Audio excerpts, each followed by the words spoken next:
This episode of Survivor Hour has been graciously sponsored by the QBE Foundation, creating strong, resilient, and inclusive communities. Good evening, everyone, and welcome to SCAR's Survivor Hour. In the words of Nelson Mandela, there can be no keener revelation of a society's soul than the way in which it treats its children. How many of us have children? How susceptible are they to danger? Children trust adults to keep them safe.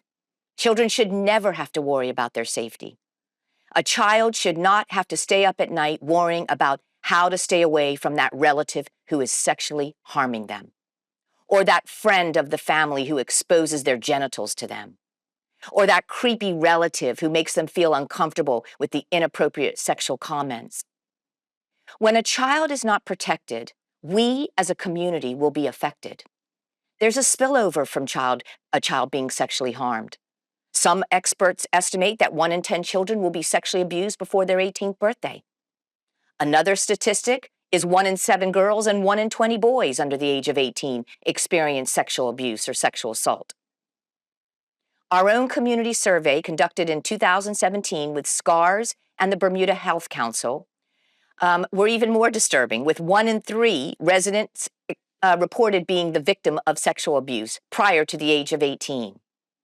And the hardest hitting statistic, according to research, 62% of child sexual abuse goes unreported. Isn't that a horrifying revelation?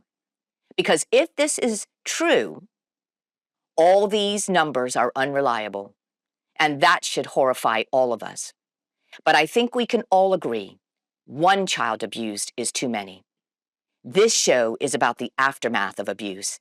And tonight, we will be discussing what children need so they can thrive. How we treat them will affect them. We will discuss the Adverse Childhood Experiences Study, called ACEs, conducted in Bermuda in 2018. We will discuss the sign and effects of trauma on children from sexual abuse who have been abused. We're going to talk about the support required to help them heal, and the advocacy and the action from parents, guardians, and youth-serving organizations in our community. I'm Debbie Ray Rivers, and I am the founder and executive director of SCARS, and this is Survivor Hour. I'm joined tonight on set with Dr. Alicia Hancock. Those who tune into this show regularly know that Dr. Hancock is our resident expert and a valued volunteer board SCARS member. So welcome, Dr. Hancock. Thank you for being here. Also on set, we have 3 incredible advocates whose hearts are huge for the children of Bermuda. And I want to welcome Dr. Sandy De Silva. Dr. De Silva is the executive director of Family Center. Family Center provide free of charge mental health counseling services for children, teens, and their families, and so much more. So welcome, Dr. De Silva. Also on set joining us is another champion for children, Mrs. Cindy Weeks. Cindy works tirelessly as a leader in childhood education. She is a past SCARS board member and the principal of a public primary school here in Bermuda called Harrington Sound Primary. Welcome, Cindy. Thank you for being here. Thank you for having me. And our third guest, I'm excited, is Tyrone McCarty. Tyrone is the founder of Mask Counseling for Men by Men. Mask offers a variety of counseling and support services to all males in becoming the best version of themselves here in Bermuda. So welcome, Tyrone, and thank you for being on set with us. Yes, thank you for having me. Yeah, so let's start with you, Dr. De Silva. Can you provide the audience with some details about the critical, very important work that you and your team do at Family Center? Yeah, so thank you also for having me. And Family Center has been around for 34 years. And so we provide counseling services, as you said earlier, for children between the ages of 4 to 18 and their family members. That's at no out-of-pocket cost to any family that needs our service. And it's not just the one-to-one counseling that we provide, but we also provide family groups on various topics on Monday evenings. So anything from parent-child bonding to budgeting, to effective discipline for your child, etc. And then we also have social skills groups that we run after school for children of various ages based on different themes, from everything from building self-regulation skills to self-esteem. And those also go for all ages. And then we also have community outreach programs. So we have our Beyond Rugby Bermuda program at Cedar Bridge in Berkeley, a Beyond Yoga Bermuda program at Delwood Middle School, and then we have our Youth Leadership Academy as well. In addition to all of that, we also provide lots of advocacy and run advocacy initiatives and activities throughout the year. And all of that can be found on our website, tfc.bm, for more information in case anybody wants to look a bit deeper into any of that. Wow. Well, I want to say thank you. I mean, that's huge. And a lot of services that are available for the children and families of Bermuda. That's Yes. really great. Thank you so much. I know in 2018, there was a white paper study that was done on Bermuda as it talked about the adverse childhood experiences supported by the Family Center. And I thank you for doing that, and the Bermuda Health Council. Can you talk a little bit about that study and what it told us? Yes, absolutely. So the study started in 2018 with adverse childhood experiences surveys going out to the public.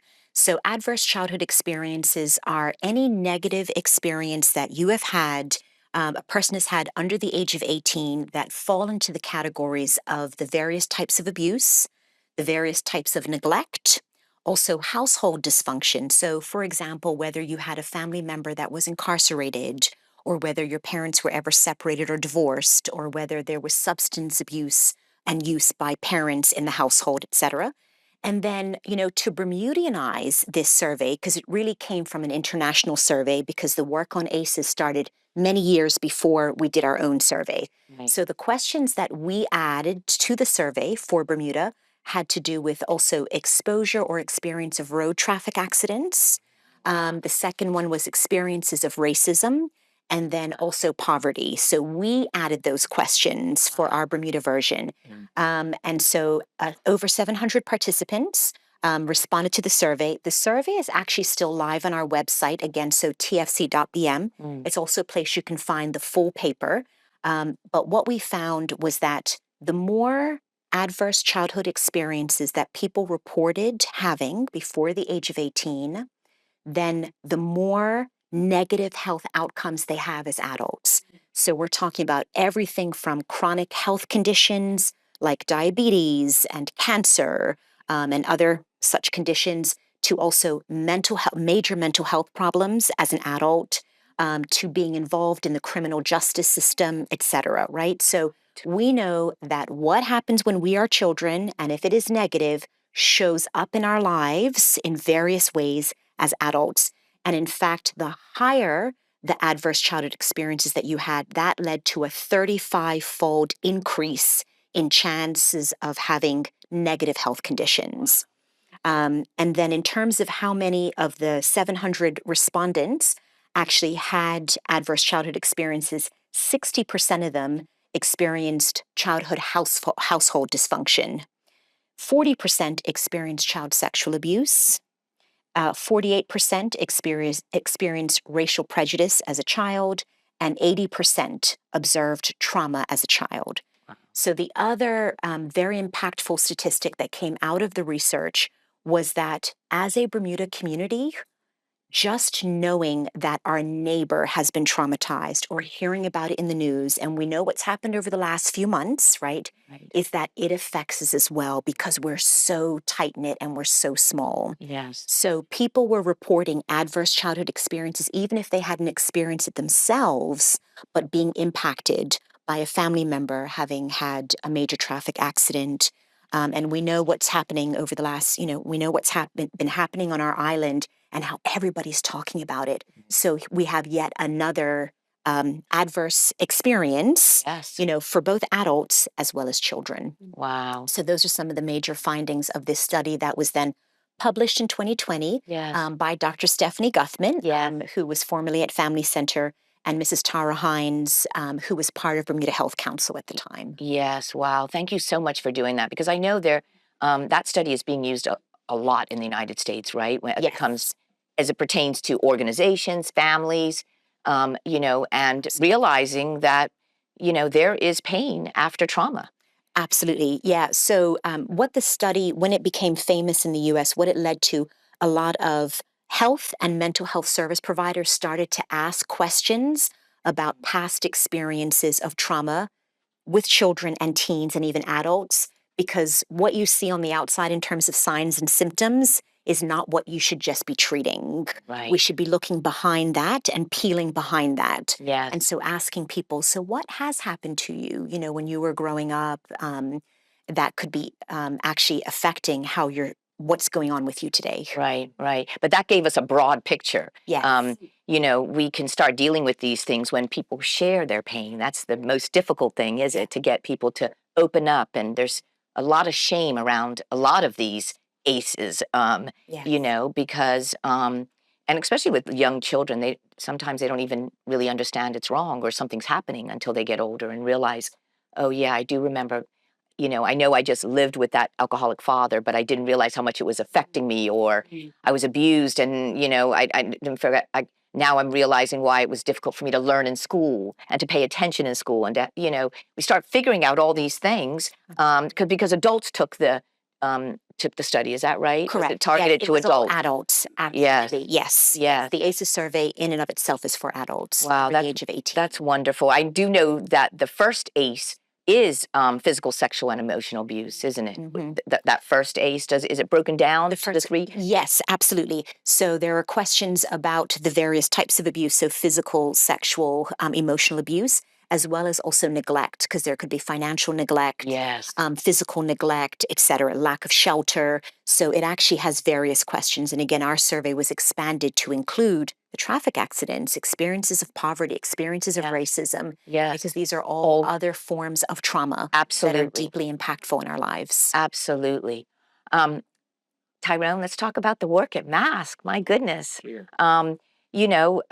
With your experience, well, first tell us about Mask. Tell us about the services that you provide to the community, some more detailed Sure. information. So math was incorporated in 2021. So it was during the pandemic, the height of the pandemic, really. Wow.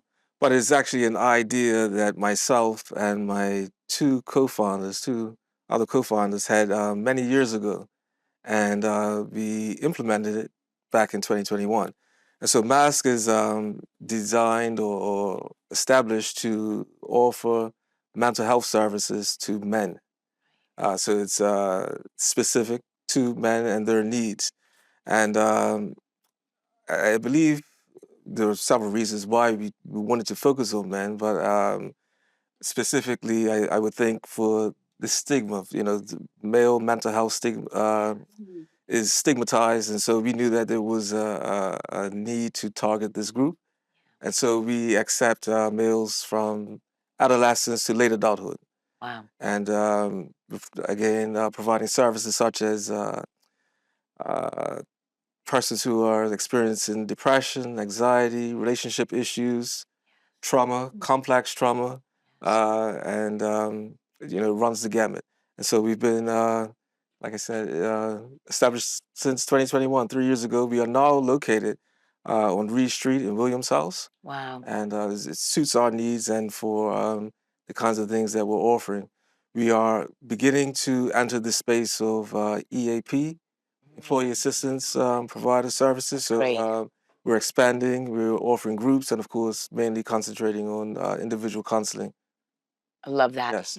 Do you think we're breaking down that barrier for that men can say, you know what, I do need some help, right? Because it's hard Yes.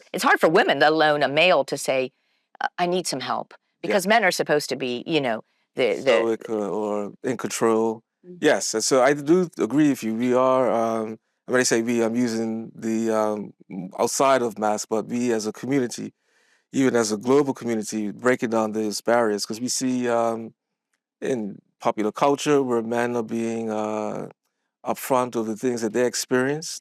And so that helps because they are influencers. yeah, But also, I think education, which I think is the best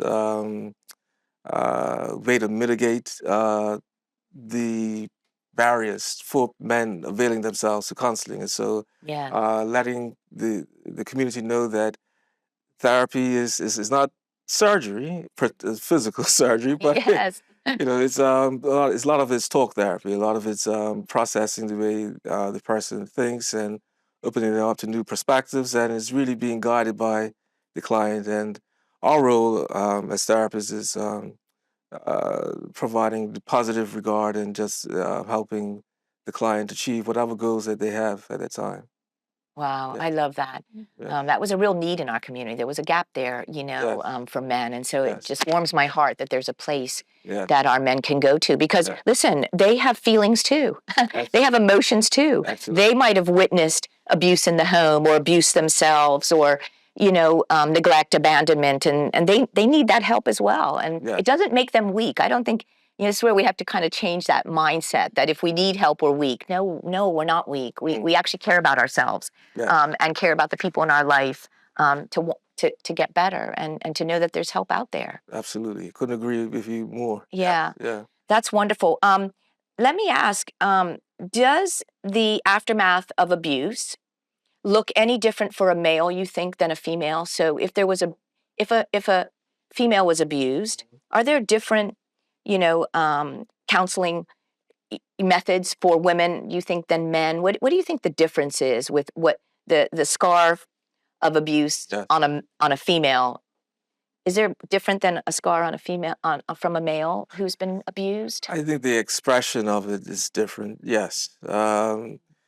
Oftentimes, and this is going to be stereotypical, but when a female endures or survives abuse and they are depressed, maybe you see the female, in bed a lot of times, sleeping and what have you.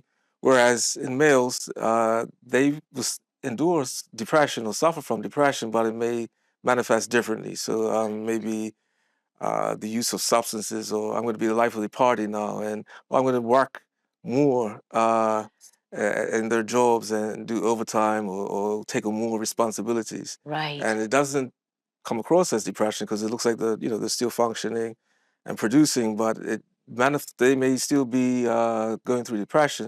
It just manifests differently. And again, I'm being, I guess, general, Yes. but it manifests differently in females, Yeah. for sure. So more distraction techniques. There you go. Exactly. Yes, more distraction techniques that they're implementing, and it may work in the short term.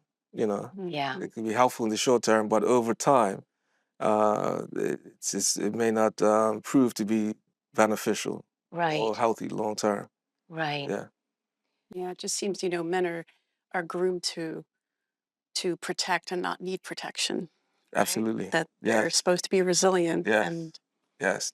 I mean, there's so many factors in society Mhm. that condition men to think, that I don't have time to process whatever trauma I've endured. It's I need to provide, I need to protect, I need to produce, and those kinds of things. So, Right. and you mentioned earlier that men have emotions, of course, where that makes us human. human. Yeah, it makes Yes. the totality of us being human, and so Yes. it's about helping them to identify whatever emotions they have, so that they can foster that emotional intelligence and to be able to then process it in pro-social ways. Yeah. Yeah, And react differently. and react differently. You Yeah, know, it's kind of learning your triggers and what because men don't really talk about their emotions as much as women. Would you say that? And so you don't really know what they're feeling all the time. You might have some men that are good at yes, expressing themselves, but there might be yes, some that are just find that very, very difficult. And so when they react in a way, the family member or the partner may not know where this is coming from, but it could be a trigger from a childhood or yes. not feeling safe or, right?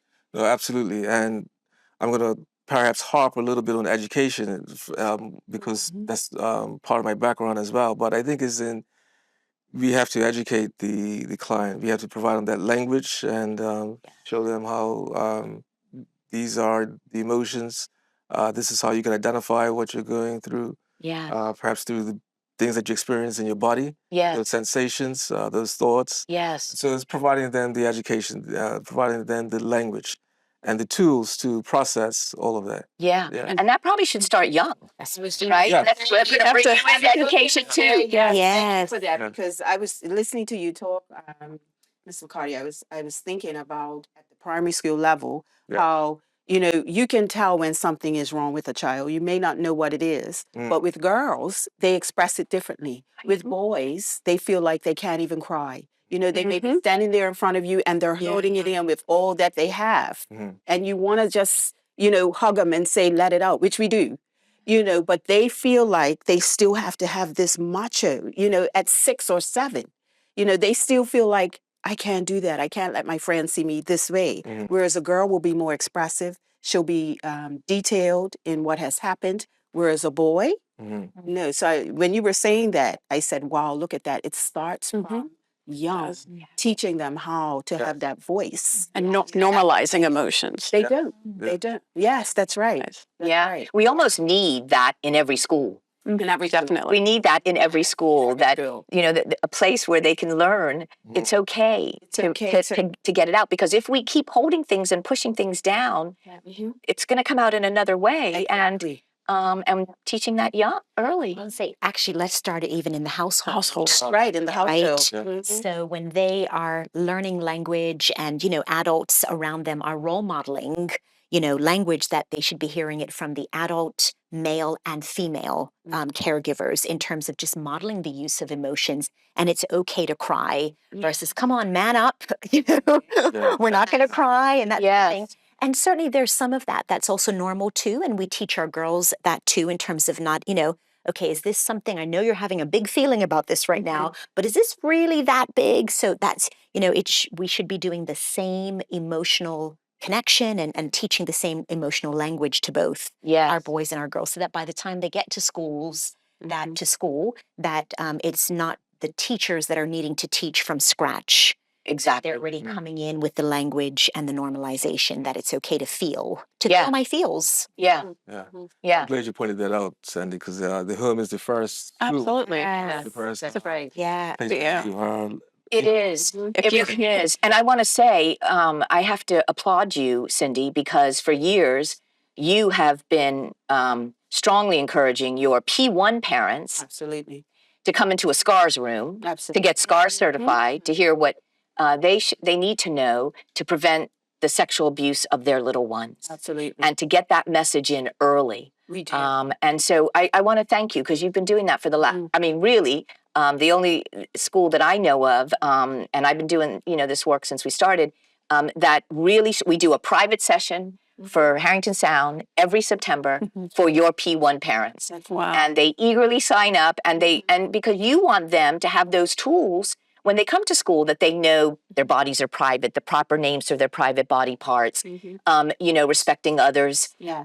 boundaries and space, and their technology, all the things that they learn, the parents learn in our Yes. 3-hour training and our Darkness to Light Stewards of Children training. They can go and then speak to, hopefully they take action and they do the training, speak to, and then that helps as well with the teachers, because the child is getting that information, because it's not just a one-time conversation. That's right. And, for us, we take it very seriously because, yes, we do have that with the P1 parents. When they come on a tour, we let them know this is mandatory. It is mandatory Good. that they must be SCARS trained. And if you are already, your certificate needs to be on file by the time school starts, so that we know that you have taken the training. But it really does go beyond that, because everyone that works at the Harrington Sound Primary School, I don't care if you are the custodian, I don't care if you come to teach drums, whatever it is that you do, you must be SCARS trained, because we take it very seriously. And getting back to the P1 parents, when the students go on a field trip, say, and I tell the parents, if you don't take the SCARS training, the child that you will be responsible for on the school trip is your own, because we do not allow other children to get in cars of other persons so that's how serious we are about it, because children are precious. They're vulnerable, and they don't have, especially at the primary level, they don't have that voice a lot of times. So we have to be their voice. So yeah, we do. And I appreciate SCARS for always every year doing the training. I think it's coming up in September. It is. Something. Yeah. New P1 parents. Yep, we do. We've been putting them on the sign-in sheet and signing them up, and we want to thank all the P1 parents at Harrington Town Primary for doing that. But this information is critical for their little one. If we're not, it's not just a one-time conversation, as I said, and so if we're not having that conversation at home about boundaries and body safety, and it's okay to come and tell me if someone makes you feel uncomfortable. We want to prevent the abuse, so there's no aftermath, right? That's the whole idea. Yeah, so I thank you for that. You know, I always say we're all affected when a child is abused. Like somebody said, your neighbor, the person you work with next door, you know, your friend, it could be a spouse. When we come back, we're going to take a short break. But I want to have a conversation around the table about the long-term effects and how that affects other people in our life if that hasn't been addressed, trauma hasn't been addressed, childhood trauma. So can we do that? Yeah. All right, everyone, we're going to take a short break and we'll be right back. Did you know that we should always be aware and take notice of changes in a child's behavior? Well, one of the first and most highlighted ways that indicates potential sexual abuse or any abuse is when a child is behaving differently. If a child is behaving differently, that's the first sign that something's wrong and it needs to be addressed. This message is brought to you by SCARS, Saving Children and Revealing Secrets. Our objective is to raise awareness of child sexual abuse in Bermuda and its devastating effects on both children and their family members.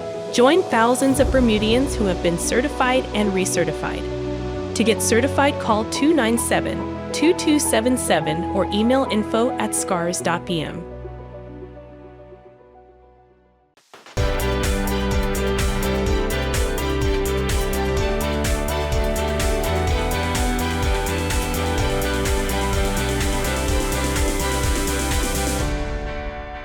This episode of Survivor Hour has been graciously sponsored by the QBE Foundation, creating strong, resilient, and inclusive communities.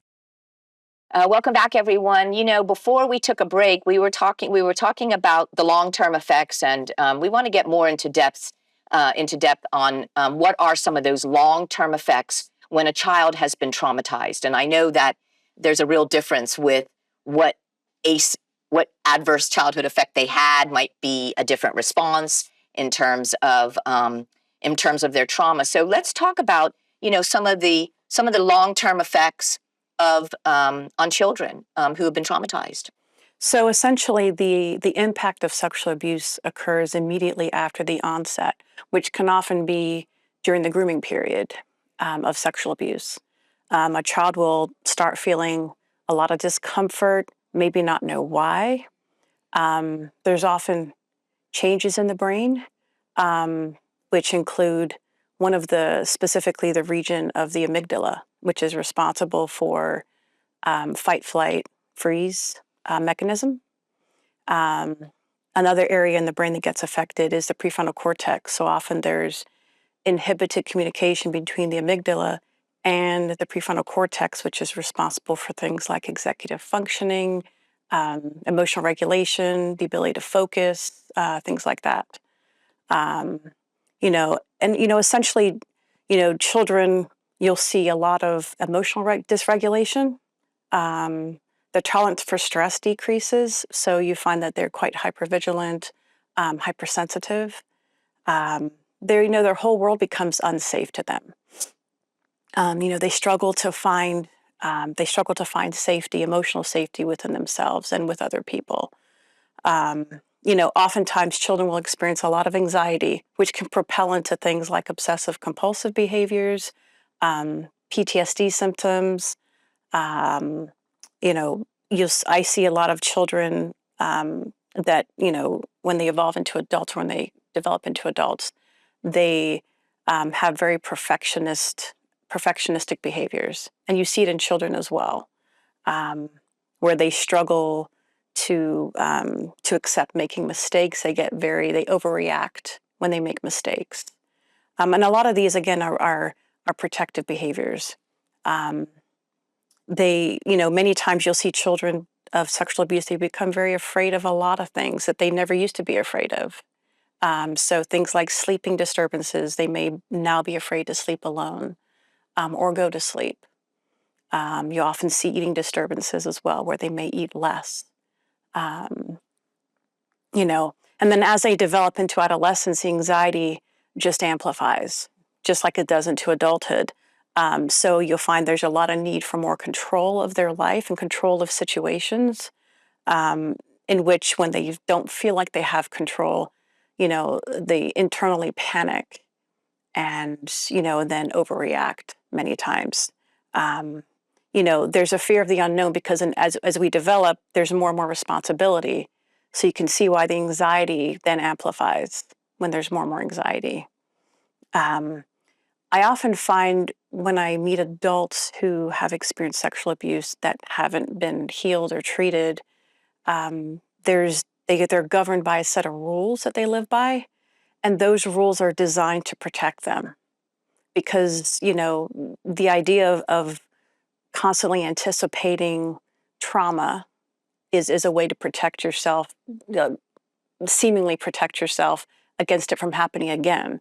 So they live by a set of rules that often inhibits their growth, both many times professionally, definitely in relationships. The struggle to heal from or let go of shame and guilt that can resonate through abuse and trauma. Into adulthood, many times you see, another protective measure is dissociation. Sometimes adults, have dissociative symptoms, which again, when life becomes very, very difficult, many times there's a physiological response that takes them back to the trauma. So many times you see detachment or disorientation, dissociation. It can affect their ability to strive and to be driven. They may have been driven and had a natural drive before the sexual abuse, but many times that can impact their ability to execute being driven because of fear. Life, they live life in fear of so much that it impacts their ability to even have healthy relationships. Many times driven by defensiveness. There's always that anticipation of being hurt or traumatized again. So the defensiveness comes out immediately, even when it's unnecessary or unwarranted. And so, there's just so much, there's so many dynamics included in trying to describe the long-term impact, but it starts at a young age and it just amplifies when it's not treated or healed. So the earlier the intervention, the better. I'll just preface my comments to say that because masks has been around for 3 years, I do want to point out that my background has been in probation, education, and in other treatment, substance use treatment. And so when you mentioned or asked about effects, long-term effects, we see, or I have seen, where men express their ways of coping with the trauma through the use of substances. Mm-hmm. And so particularly when we're looking at complex trauma, so it's not necessarily persons experiencing a single event, a single traumatic event. It's multiple traumatic events. And so there's compounded trauma, complex trauma, and it may involve past abuse, oftentimes, neglect, violence, domestic violence, and They and witness so that. yes. And then when I have seen them as adults, they oftentimes or can be using substances, illicit substances. And as therapists, we tend to look at, try and break down one thing at a time. And by the time we come to the past adverse childhood experiences, um, sometimes you may think, perhaps we could have started back at that point, because so much trauma has occurred over a period of time, and so these long-term effects, these behaviors, we see it damaged relationships, whether it's with the family or loved ones. And, if we can deal with the trauma earlier, it may not, it may not lead to the kinds of things that we see, and attempting to reverse some of the behaviors that have resulted Right. due to the trauma. Right. Yeah. Because a lot of people don't really even know they have any problem till like your 30s, you start 40s, you start realizing, oh my gosh, when things start falling apart, and you start, realizing that you're more emotional over things, or sometimes that trauma will come out in older, in your 30s or 40s, Yeah. and that's 30 and 40 years of pushing down pain. Yes, absolutely. I know from personal experience, it's like once something is triggered, then you have to start dealing with all, like you say, peeling the layer. Yeah, yeah. Yeah, exactly. And do you think the effect of different traumas, how do I put this? So if a child was sexually abused, do you think the spillover is different than somebody who was emotionally abused or physically abused? Like, do you see can anger come from no matter what type of abuse that was? So, because people react in different ways to their pain. Sure. Like you said, substance abuse, depression, anxiety, anger, not trusting, having trust issues, learning challenges because Yes. the brain got, especially when you're little, and I think about myself and just really difficult to learn. But I had trauma at 8 years old and never got dealt with till, really probably never got dealt with. But, so it really is, does the trauma affect the reaction? Is it a different reaction to different traumas, do you think? Sure. Okay, so I was, so I'm going to simplify it and say that, pain is pain, Yes. but certainly the intensity maybe or the severity of that pain may produce a different reaction. Right. But trauma is trauma Is trauma. for the most part. So if somebody, say, grew up in with two people in the household and, given love, provided with love and felt loved, felt safe, and then was abused as a child by someone outside the family, would that look different in 30 years than somebody who was had other ACEs, had other adverse childhood effects? Yeah, I think Additional ones? when you look at protective factors and risk factors, those play a role in the aftermath.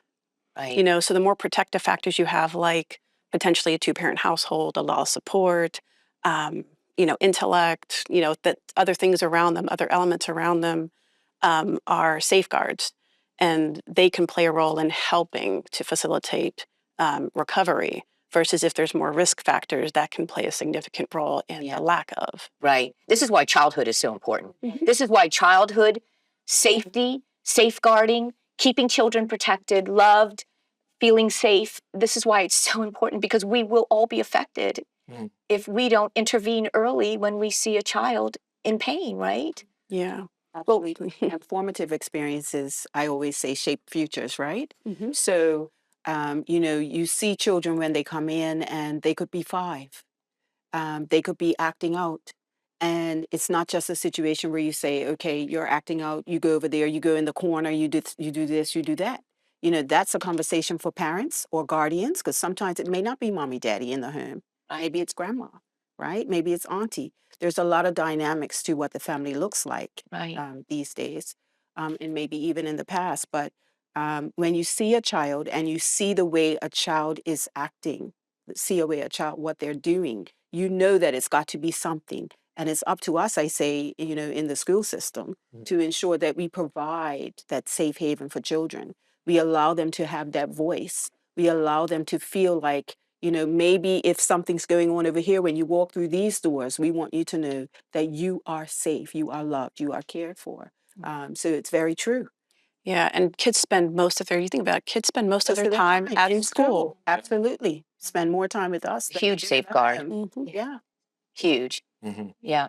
Go ahead, I think Sam. that there's hope to be sought, like even your, your great question earlier in terms of, so if there was a traumatic experience, but then there were all these protective factors there, that we do need to have hope because things do happen and we're here to try to prevent them from happening as much as possible. But I think the biggest thing is then just recognizing it and creating safety for our young people to be able to tell us if something has happened to them. Hopefully it doesn't happen. As a parent myself, I have wanted to protect my children from anything bad happening, but stuff happens from the sort of more minute of stuff, like a tumble and a fall and you get your first sort of, major scrape on your knee, to something more serious. But I think if we build as many protective factors in our society, in our community, in our schools, in our homes, in our neighborhoods, then children can then speak up about what has happened to them so that they can get the right support and then move forward from that, so that you don't have to be a victim throughout your life, a victim to this anger that you're now having as an adult, to the aggression that you're expressing, to the depression you're feeling, the anxiety, the low self-worth, low self-esteem. We don't want anybody to be a victim to that. So if we address things as they come up, because you feel safe enough to say, I need help, this happened to me, then we're actually building a more resilient community. We're having healthier adults. And then we're living in a safer place for all of us. But that doesn't mean we're going to be immune to things happening. Right, of course, exactly, because that's life, isn't it? Absolutely. And we don't want it to be repeated. Because that a repeated ongoing trauma is certainly the one in terms of what you were talking about earlier, Tyrone, the intensity of something repeated can be the nastiest of all traumas. And of course, it was, I believe, the wonderful Martha Dismont, late Martha Dismont, and many of us who knew her miss her, but, coining this multi-generational trauma. Where if we don't deal with this, it's a cycle, as you said, Cindy, and that's very important. And I just only could speak from experience, but 3 generations of abuse. And then I said it to my children, my girls, we stop it at your generation. We're doing things differently. We're talking about it. We're breaking down the walls of shame. We know it wasn't our fault. We're going to talk to our own children differently, the mistakes that I made.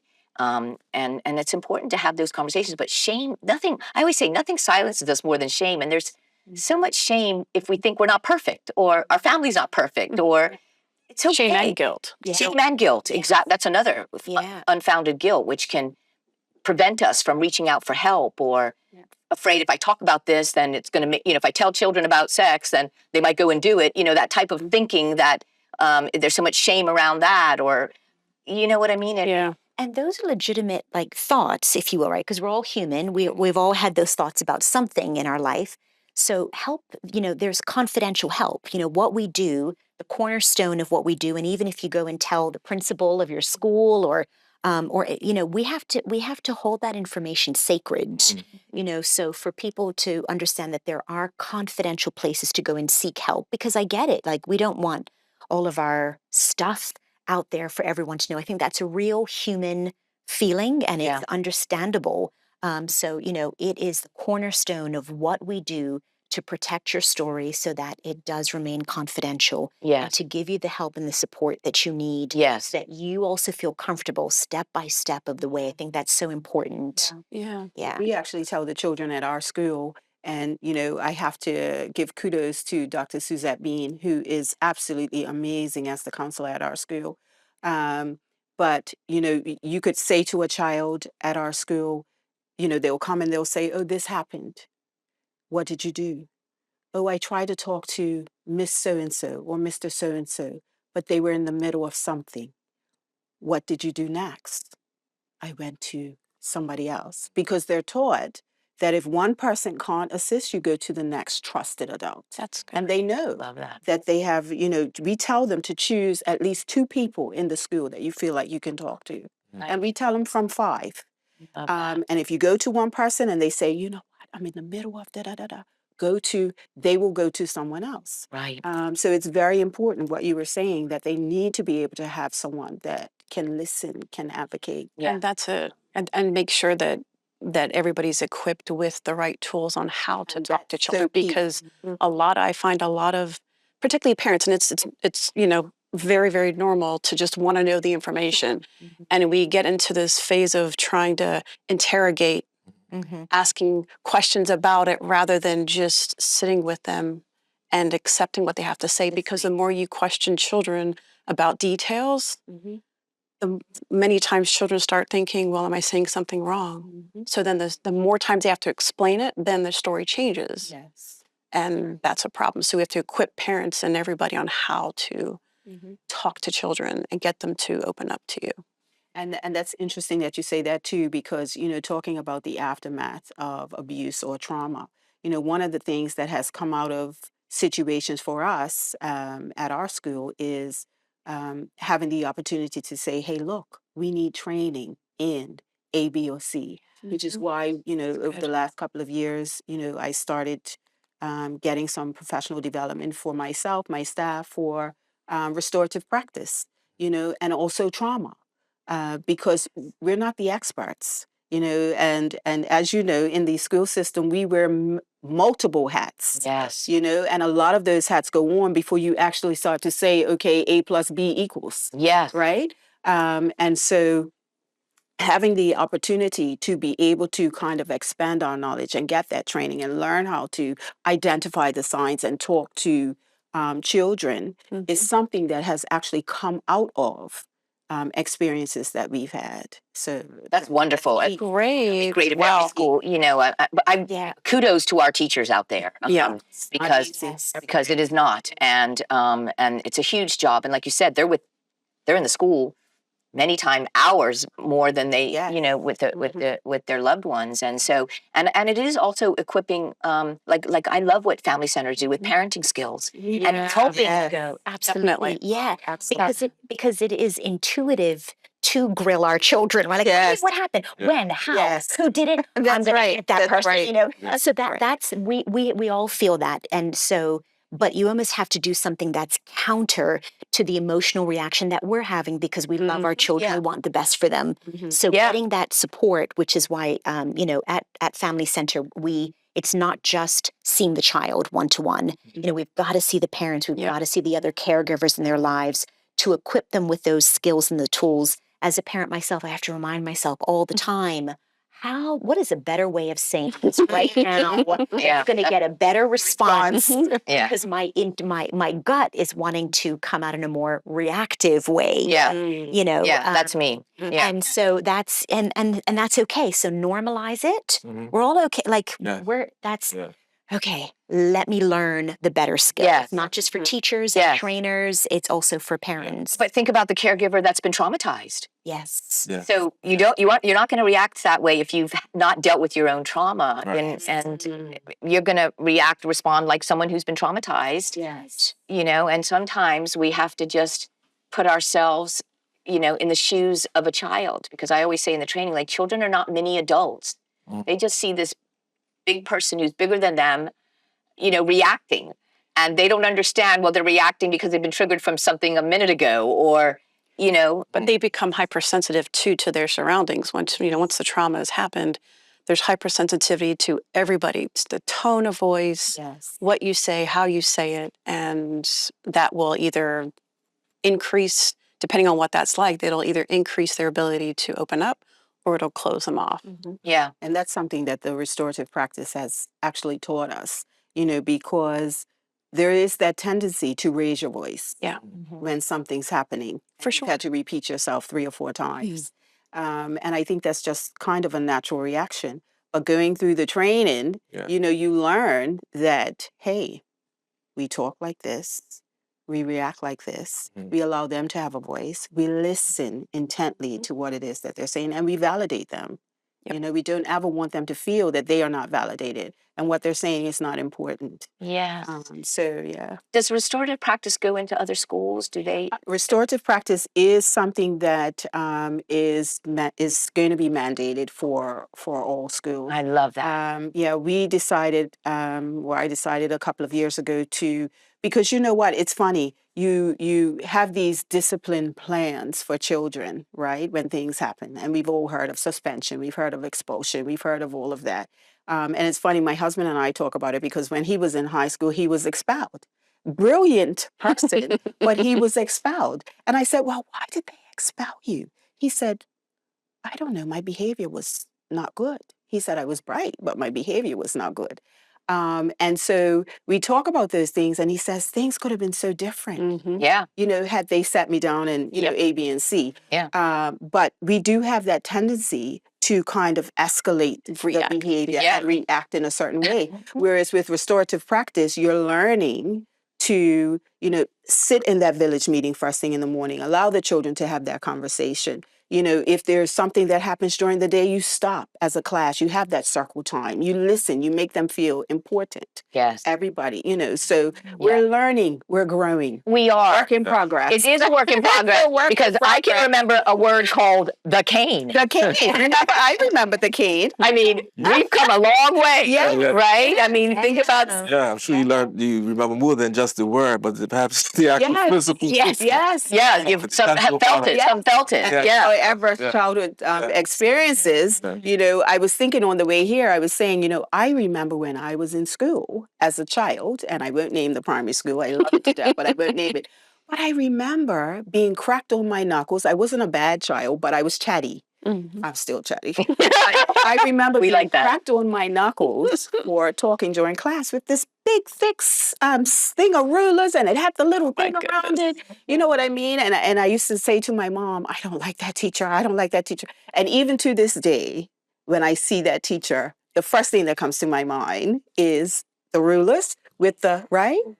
So we have to be so careful in how we're dealing with children because as I say, formative experiences build futures. Yes. And we remember what has happened and they remember. Absolutely. And I think also the school needs the support from the guardians and parents and caregivers. They need that support. They're not trying to pry in someone's business. They're saying, I care about your child and this is how we can get the best from your child instead of sometimes maybe taking offense to that. Like, I'm not a good parent. It's not that you're not a good parent. Let's just think on what can we do for the best for this child, right? And that's interesting because when we went over to deciding on restorative practice, I had a meeting with the PTA. And of course, some parents were, what?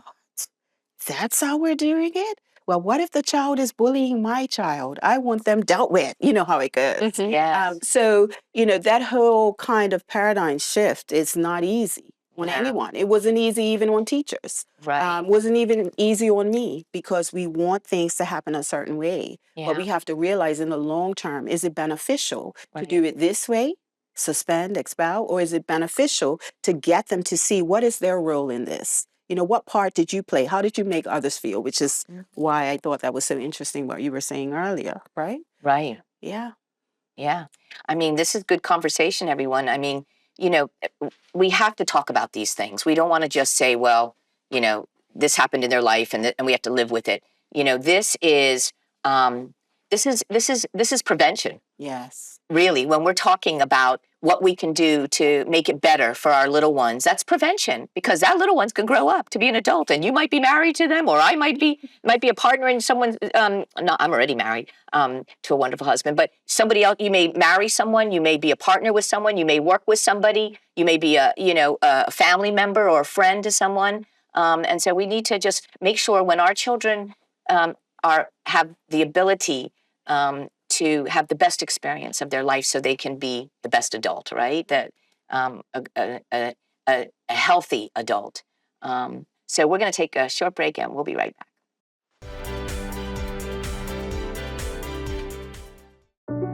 Always keep in mind that it may be difficult for a child to express what has or is being done to them by a perpetrator. In my experience, it has been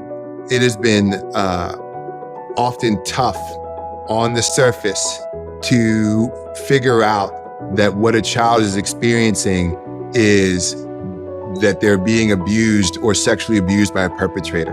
And that's often because the signs and symptoms that they show sometimes aren't as clear as you think they might be. Kids don't have rules about how to deal with this kind of stuff. And they're worried about getting in trouble.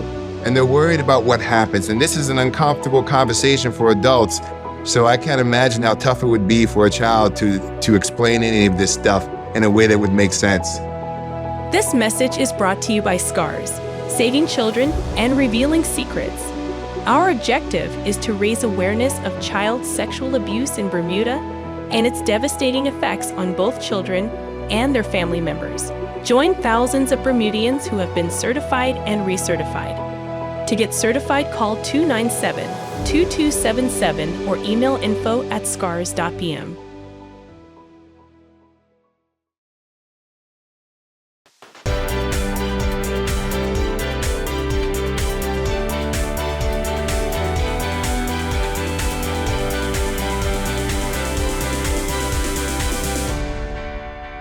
This episode of Survivor Hour has been graciously sponsored by the QBE Foundation, creating strong, resilient, and inclusive communities.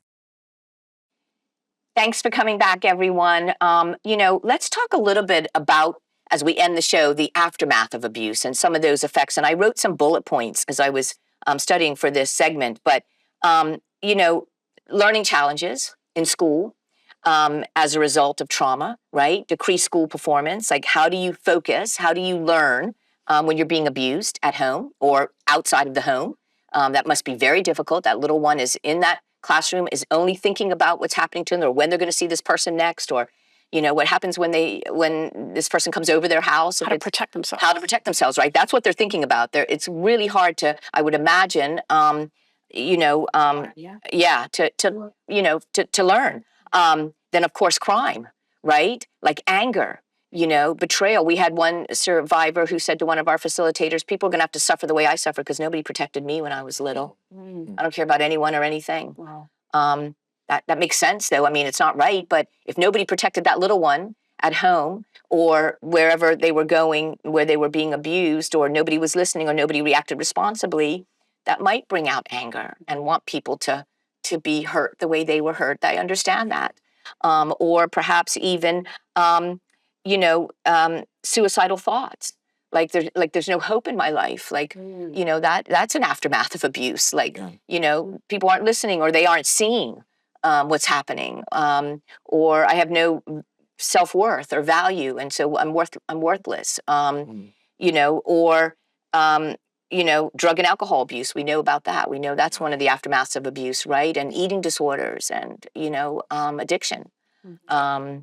That's very serious. And then, of course, increased health costs as a result of all of this, right? Costs go up because kids need, or adults need counseling. They need, then they start getting antidepressant. You know what I mean? They start taking, to just feel better. Sure.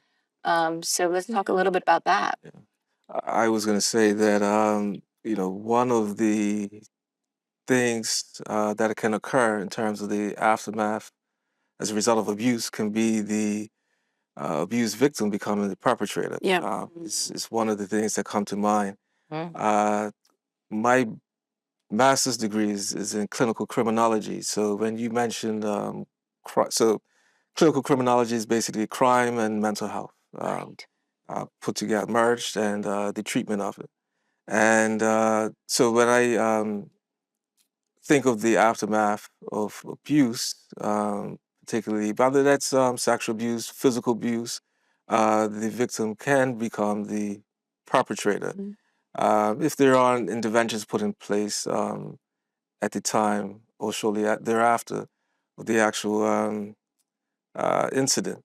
And so I can recall from, I think it's over 20 years ago now, when I did my dissertation research was on sex offenders and the treatment. And it comes at the very end, of course, which is, and when I say at the very end, because they were, for some of them, had been abused themselves, but they,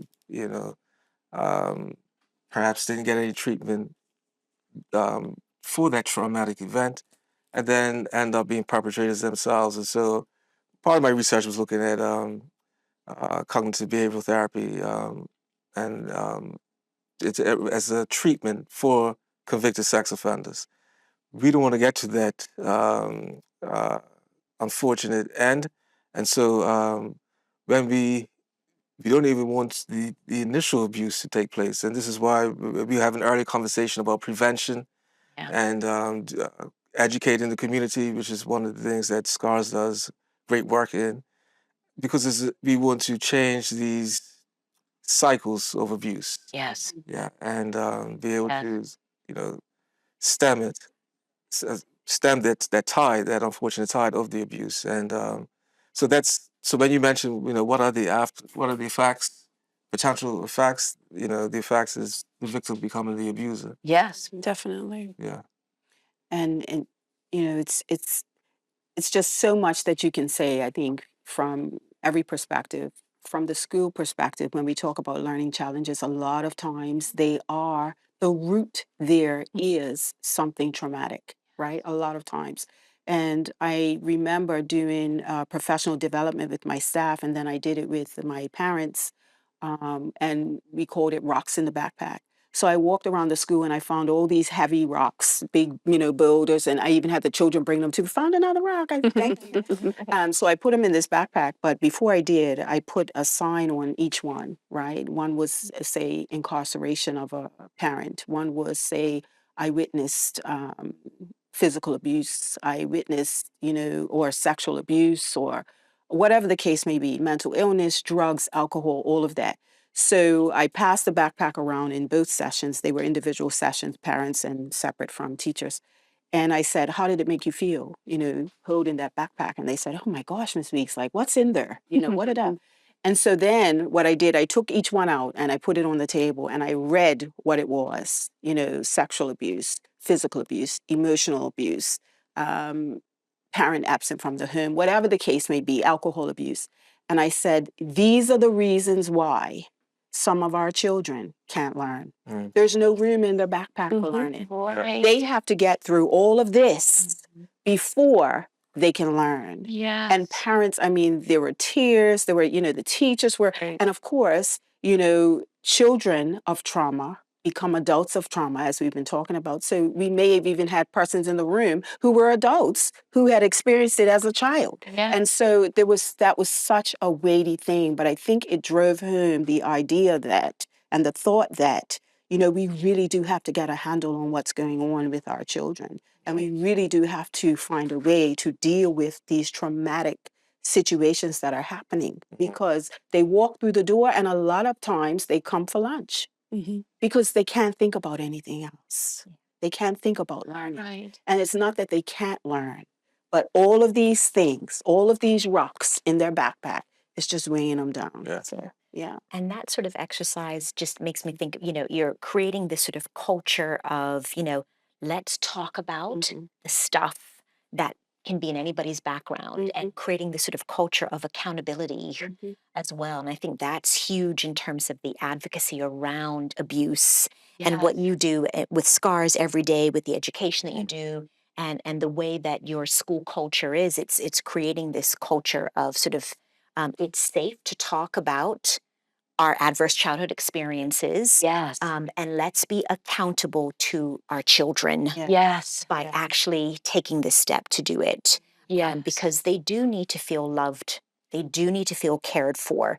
They do need to know the expectations of them. Also, structure and expectations. That's another aftermath too. It Is that adults who were traumatized tend to struggle with actually having clear expectations, and life and parenting can actually be experienced as quite chaotic, and boundaries. Exactly. Yeah. So it's the love, it's the boundaries, it's the expectations, et cetera, that kids need. And how do we as just a community create that culture of accountability to that while doing it in a very caring way? Yes, absolutely. Because we want to put children first. Absolutely.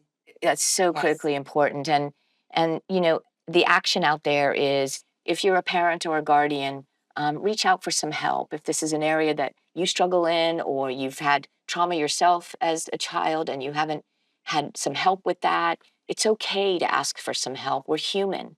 If you are still holding those feelings of, shame or anger, speak with someone, reach out to one of these agencies. It's okay. You're human and we're not perfect. But we want to make it better for the next generation and for our children. If you've never been SCAR certified, to hear about preventing sexual harm of your child, please, it's free education. Sign up for one of our SCARS trainings. It's 3 hours.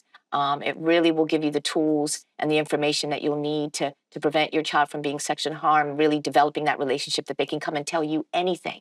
about anyone that's making them feel uncomfortable, or trying to identify a safe adult like a teacher in a school or maybe a program they're attending, one of these programs. But really, get SCAR certified, get the information. It's so important. And if you're a youth serving organization, we're going to ask you to please get the people that work in your organization SCAR certified. If you're a school or camp or a club, consider getting your little one's parents certified, like Miss Weeks has done at her school. Show those children that I care about your safety, and we're going to do everything we can to keep you safe, so that the adults in your life, this is what we're telling children, the adults in your life can recognize these signs and intervene early. That's the key. Get the intervention early.